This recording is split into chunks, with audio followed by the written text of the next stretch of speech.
Cryptomnesia occurs when a forgotten memory returns without it being recognized as such by the subject, who believes it is something new and original. It is a memory bias whereby a person may falsely recall generating a thought, an idea, a song, or a joke, not deliberately engaging in plagiarism but rather experiencing a memory as if it were a new inspiration. Early use. The first documented instance of cryptomnesia occurred in 1874 with the medium Stanton Moses. The word was first used by the psychiatrist Theodore Flournoy, in reference to the case of medium Eileen Smith, to suggest the high incidence in psychism of latent memories on the part of the medium that come out, sometimes greatly disfigured by a subliminal work of imagination or reasoning, as so often happens in our ordinary dreams. Carl Gustav Jung treated the subject in his thesis on the psychology and pathology of so-called occult phenomena, and in an article, Cryptomnesia, suggested the phenomenon in Friedrich Nietzsche's Thus Spoke Zarathustra. The idea was studied and mentioned by G. E. Acute, Z. A. Jukes, Sandor Ferenczi and Wilhelm Stekel, as well as by Sigmund Freud in speaking of the originality of his inventions.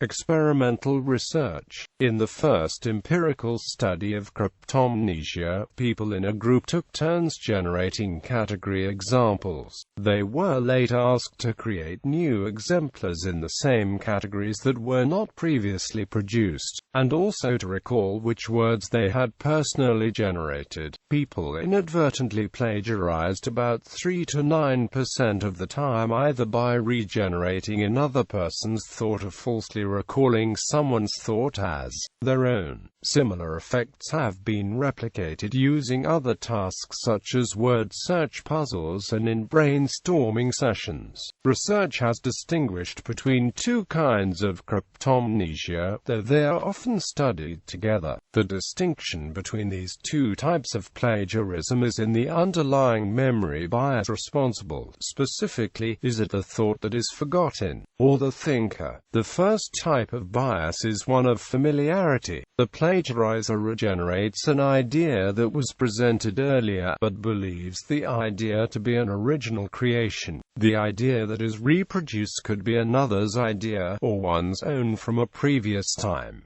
B.F. Skinner describes his own experience of self-plagiarism. One of the most disheartening experiences of old age is discovering that a point you just made, so significant, so beautifully expressed, was made by you in something you published long ago. The second type of cryptomnesia results from an error of authorship whereby the ideas of others are remembered as one's own. In this case, the plagiarizer correctly recognizes that the idea is from an earlier time, but falsely remembers having been the origin for the idea. Various terms have been coined to distinguish these two forms of plagiarism: occurrence forgetting versus source forgetting, and generation errors versus recognition errors. The two types of cryptomnesia appear to be independent. No relationship has been found between error rates, and the two types are precipitated by different causes.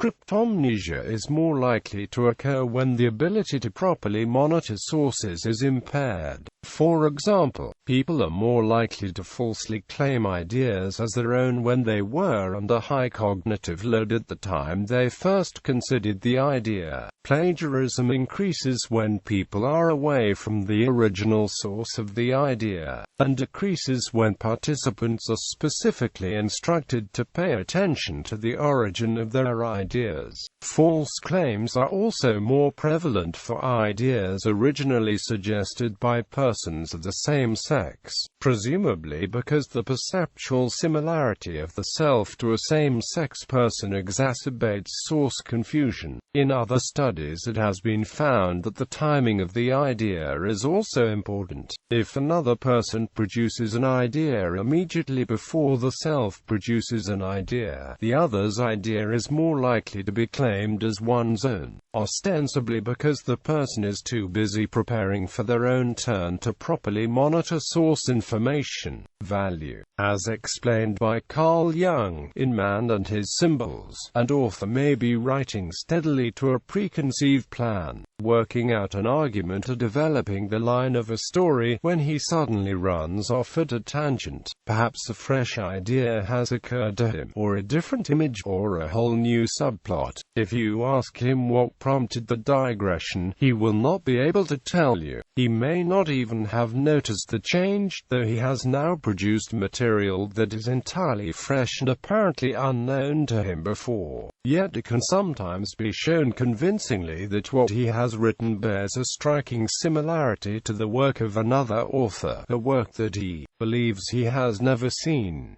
George Louis Borges's story, Pierre Menard, author of The Quixote, is a metafictive enactment of Cryptomnesia. This work is written in the form of a review, a literary critical piece about Pierre Menard. It begins with a brief introduction and a listing of all of Menard's work. Borges's review describes this 20th-century French writer who has made an effort to go further than mere translation of Don Quixote, but to immerse himself so thoroughly as to be able to actually recreate it, line for line, in the original 16th-century Spanish. Thus, Pierre Menard is often used to raise questions and discussion about the nature of accurate translation, or, in this case, the hermeneutics of Cryptomnesia. Cases. Nietzsche Jung gives the following example in Man and His Symbols. Friedrich Nietzsche's book, Thus Spoke Zarathustra, includes an almost word-for-word account of an incident also included in a book published about 1835, half a century before Nietzsche wrote. This is considered to be neither purposeful plagiarism nor pure coincidence. Nietzsche's sister confirmed that he had indeed read the original account when he was 11 years old, and Nietzsche's youthful intellectual prowess, his later cognitive degeneration due to neurosyphilis, and his accompanying psychological deterioration together strengthened the likelihood that he happened to commit the passage to memory upon initially reading it, and later, after having lost his memory of encountering it, assumed that his own mind had created it. Byron. In some cases, the line between Cryptomnesia and zeitgeist may be somewhat hazy. Readers of Lord Byron's closet drama Manfred noted a strong resemblance to Goethe's Faust. In a review published in 1820, Goethe wrote, Byron's tragedy, Manfred, was to me a wonderful phenomenon, and one that closely touched me. This singular intellectual poet has taken my Faustus to himself, and extracted from it the strangest nourishment for his hypochondriac humor. He has made use of the impelling principles in his own way, for his own purposes, so that no one of them remains the same, and it is particularly on this account that I cannot enough admire his genius. Byron was apparently thankful for the compliment. However, he claimed that he had never read Faustus. Helen Cale compromised her and her teacher's credibility with an incident of Cryptomnesia which was misinterpreted as plagiarism. The Frost King, which Keller wrote out of buried memories of a fairy tale read to her 4 years previously, left Keller a nervous wreck, and unable to write fiction for the rest of her life. Stevenson. Robert Louis Stevenson refers to an incident of Cryptomnesia that took place during the writing of Treasure Island, and that he discovered to his embarrassment several years afterward. I am now upon a painful chapter. No doubt the parrot once belonged to Robinson Crusoe. No doubt the skeleton is conveyed from Poe. I think little of these. They are trifles and details, and no man can hope to have a monopoly of skeletons or make a corner in Talking Birds. The stockade, I am told, is from Masterman Ready. It may be, I care not a jot.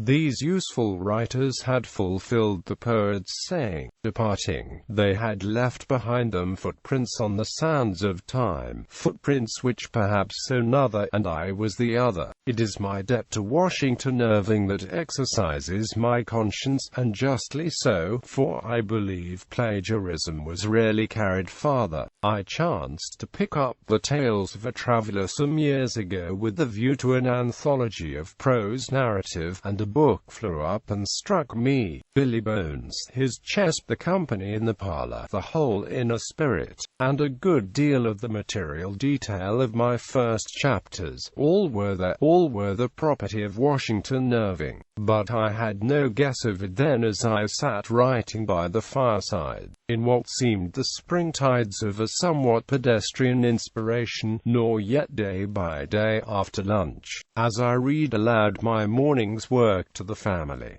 It seemed to me original as sin. It seemed to belong to me like my right eye. Harrison, the precedent in United States copyright law, since 1976, has been to treat alleged cryptomnesia no differently from deliberate plagiarism. The seminal case is Brighttunes Music v. Harrison's Music, where the publisher of He's So Fine, written and composed by Ronald Mack, demonstrated to the court that George Harrison borrowed substantial portions of his song, My Sweet Lord, from He's So Fine. The court imposed damages despite a claim that the copying was subconscious. The ruling was upheld by the Second Circuit in ABKCO Music v. Harrison's Music, and the case Three Boys Music v.